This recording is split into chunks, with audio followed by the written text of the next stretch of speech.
Hello guys, today I am going to explain 2020 Fantasy Land movie story and subscribe to my channel for these kind of videos.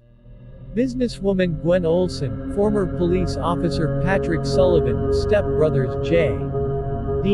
and Brax Weaver, and disturbed Melanie Cole win a contest to visit Fantasy Island, a tropical resort where fantasies apparently come true.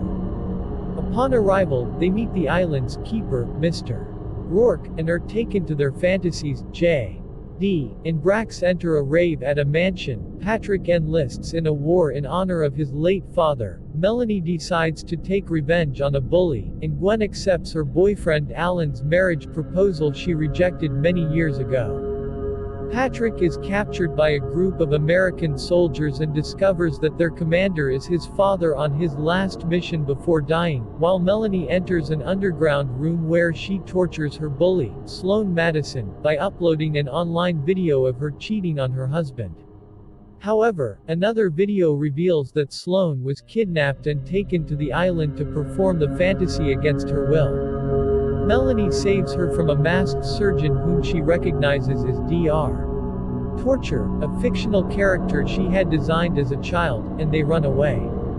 As night falls, both are attacked again by Dr. Torture before he is killed by Damon, a private investigator living on the island.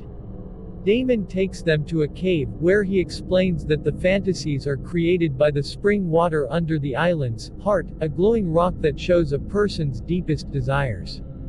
After revealing that Roarke mixed the water with his guests' drinks, Damon explains that he came to the island to investigate until Roarke offered him a wish to see his deceased daughter. Unfortunately, his fantasy turned into a living nightmare that trapped him on the island after he rejected it. The trio collect some spring water and continue to the resort to find a phone. Gwen wakes up in the present to discover that she has a daughter with Alan. When she is reluctant to continue, Roarke appears and reveals that he has his own fantasy, which is to be with his deceased wife, and it will be fulfilled as long as he grants his guests their fantasies. Gwen manages to convince Roarke to change her fantasy by persuading him that he will continue to see his wife.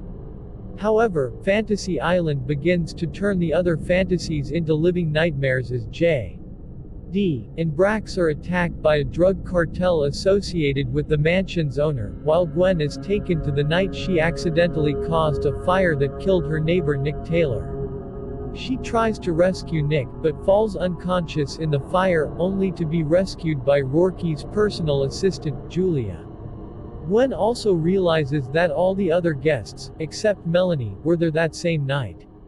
At the same time, Patrick attempts to leave the island with his father, but he is called to rescue some hostages, who turn out to be J.D. and Brax in the mansion. The soldiers kill the cartel, but they reanimate as zombies and murder J.D. and the rest of the soldiers.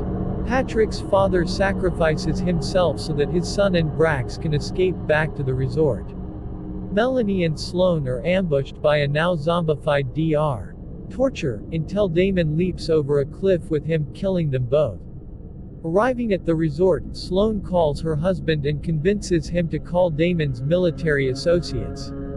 The remaining survivors regroup at the resort, but are cornered by Roarke, who reveals that the guests are part of someone else's fantasy in which they are all killed. Realizing that everyone was involved in Nick's death, the guests deduce that this is Julia's fantasy, believing that she was Nick's mother. The guests escape to the dock to be rescued by a plane sent by Damon's associates, only for it to be shot down by the cartel. The group runs to the cave to destroy the glowing rock with a grenade that Brax is carrying. While searching, the survivors are confronted by manifestations of their personal demons, but they regroup and find the rock. Suddenly, Melanie stabs and wounds Patrick before taking Sloan as a hostage.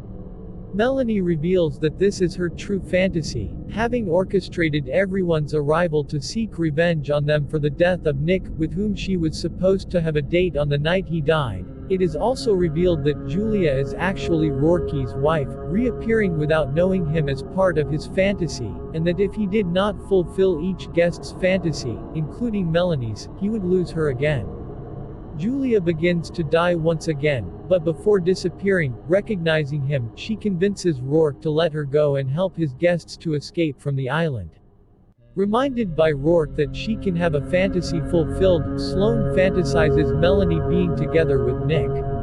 This causes Melanie to be attacked by Nick's zombified corpse, which drags her into the water. Before drowning, she detonates the grenade against the survivors, but Patrick sacrifices himself by falling on it to protect the others. The fantasy concludes, and Gwen, Sloane, and Brax wake up at the resort, discovering that Patrick died as a hero, while a now purified Roarke finally agrees to let them go. As the survivors board a plane to leave the now purified fantasy island, Brax wishes for J.D. to come back to life and go home. Roarke explains that Brax must remain on the island for this fantasy to come true. As Gwen, Sloane, and J.D. depart on the plane, Roarke asks Brax to be his new personal assistant and to take on a nickname. Remembering a nickname that his brother gave him at school, Brax chooses to call himself Tattoo, initiating the 1977 television series events.